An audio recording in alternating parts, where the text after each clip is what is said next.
Γεια σας, καλώς ήρθατε στο κανάλι μου. Πάμε σήμερα να φτιάξουμε γλυκό κιδόνι. Είναι εύκολο, είναι πεντανόστιμο και είναι το γλυκό της εποχής, έτσι. Λοιπόν, μην ξεχνάτε να κάνετε κοινοποίηση στα βίντεο μου, να κάνετε γραφούλα στο κανάλι μου, οτιδήποτε χρειάζεται μπορείτε να δείτε στην ομάδα μας, μαγειρικές απολαύσεις στο Facebook. Γράψτε μου ένα σχόλιο αν σας άρεσε η συνταγή ή από πού με βλέπετε και τώρα πάμε να σας δείξω την εκτέλεση και τα υλικά. Σε ένα μπολ έχω βάλει νεράκι, έτσι, περίπου 1 με 1,5 λίτρο. Θα βάλω λεμόνι, θα ανακατέψω. Δεν θέλω να μου μαυρίσει, γι' αυτό το κάνω. Πολλοί δεν βάζουνε, εγώ θέλω να έχει ωραίο χρώμα. Θέλω να έχει αυτό το ροζ ωραίο χρώμα, όχι το κόκκινο το άσχημο. Λοιπόν, πάμε. Κόψαμε τα κεδόνια μας, τα τσεκάραμε να δούμε αν είναι σωστά. Εντάξει, και πάμε τώρα να καθαρίσουμε.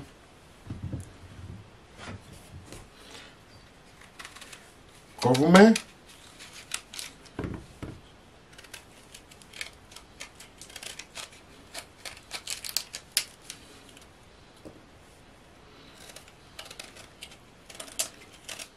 Θέλουμε να καθαρίζετε καλά το κιδόνι για να μην βρίσκουμε χοντρό την ώρα που το τρώμε. Εντάξει.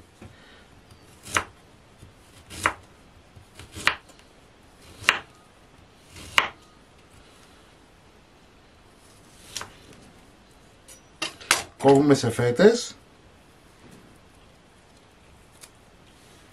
και το βάζουμε στο νερό με το λεμόνι.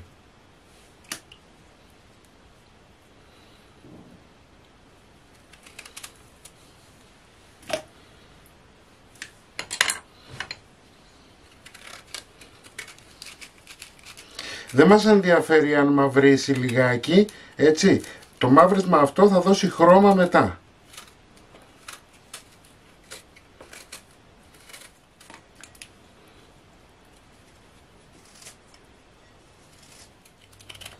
Το μοναδικό πράγμα που θέλω να κάνετε είναι όταν καταλαβαίνετε στο μαχαίρι, γι' αυτό το κόβω με πριονοτό, όταν καταλαβαίνετε χοντρό στο κιδόνι πρέπει να το βγάζετε. Εντάξει, γιατί στην κατανάλωση θα το καταλαβαίνετε.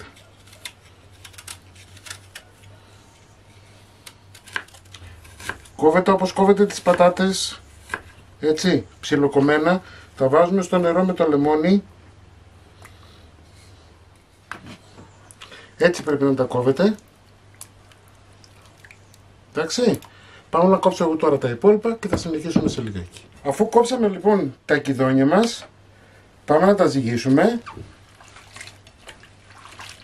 Μη σας φοβίζει το γεγονός ότι έχουν μαυρίσει, έτσι. Δεν υπάρχει κανένα πρόβλημα. Λοιπόν, είναι 1250 γραμμάρια. Εντάξει. Στα 1250 γραμμάρια θα βάλω 800 γραμμάρια ζάχαρη.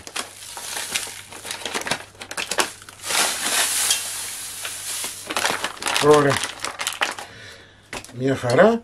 Θα προσθέσουμε ένα ποτήρι νερό. Και πάμε να ξεκινήσουμε βράσιμο. Ανάβουμε τη φωτιά μας. Έτσι, ανακατεύουμε λιγάκι. Περιμένουμε να έρθει βρασμός. Και μετά θα χαμηλώσουμε τη φωτιά. Έτσι, γιατί θέλουμε να βράσει σιγά σιγά. Ο βρασμός έχει ξεκινήσει. Θα χαμηλώσετε τη φωτιά. Βλέπετε, τόσο χαμηλά. Εάν έχετε ηλεκτρική κουζίνα θα το βάλετε στο 3-4. Εντάξει, και τώρα θα το αφήσετε να σιγοβράσει, να δέσει το γλυκό. Λοιπόν, θα βάλουμε και 2-3 ξύλα κανέλας, εντάξει, βάζετε αρμπαρόριζα, βάζετε γαρίφαλο αν θέλετε, είναι προαιρετικά όλα αυτά, έτσι, είναι ανάλογα τα γούστα σας. Εμένα μου αρέσει να βάλω μόνο κανελίτσα, δεν θέλω να βάλω τίποτα άλλο, αλλά εσείς μπορείτε να βάλετε και γαρίφαλο και αρμπαρόριζα, έτσι. 15 λεπτά μετά συνεχίζουμε το βράσιμο, εντάξει. Δεν ανακατεύεται απότομα γιατί δεν θέλουμε να μας λιώσει, το μόνο που θέλουμε, έτσι, είναι να καθαρίζουμε τα τυχώματα, να μην μείνει ζάχαρη.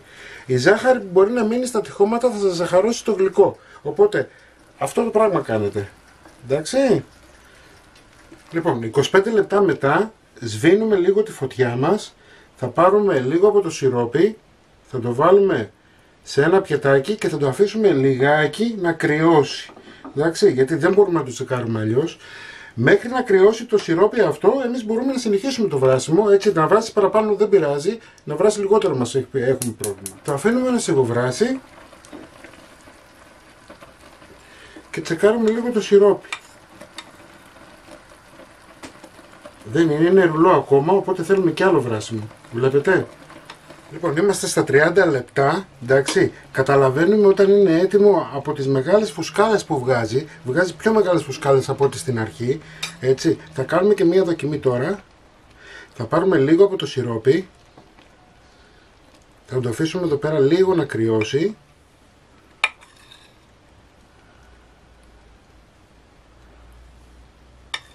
Βλέπετε, δεν κλείνει η γραμμή, αφήνει ένα κενό. Και το σιρόπι είναι ακόμα ζεστό.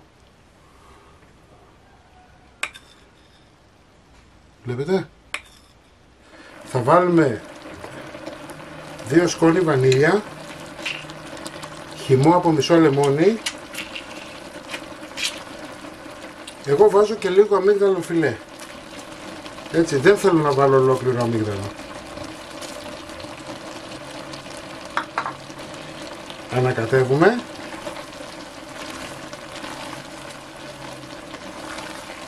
Το αφήνουμε να βράσει για 1 λεπτό και θα κλείσουμε τη φωτιά μας. Σε αυτό το σημείο μπορείτε να βάλετε και την αρμπαζόριτζα, μπορείτε να βάλετε και το γαρίφαλο, έτσι. Δίνει έντονες γεύσεις και αλλάζει τη γεύση του κιδωνιού, εγώ γι' αυτό δεν το βάζω.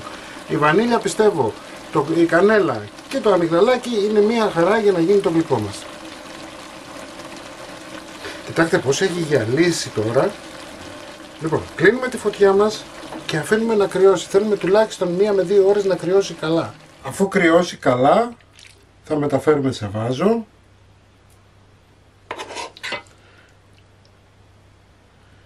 Και το κεδονάκι μας είναι έτοιμο, έτσι. Θα το σκεπάσετε. Έχει ζουμάκι μέσα, θα του βάλω και το ζουμάκι του και θα είμαστε μια χαρά. Μην ξεχνάτε να κάνετε κοινοποίησεις στα βίντεο μου, να κάνετε γραφούλα στο κανάλι μου. Οτιδήποτε χρειάζεται μπορείτε να έρθετε στην ομάδα μας με γυρικές απολαύσεις στο Facebook και εμείς θα τα ξαναπούμε πάλι με ένα επόμενο βίντεο. Γεια και χαρά σας!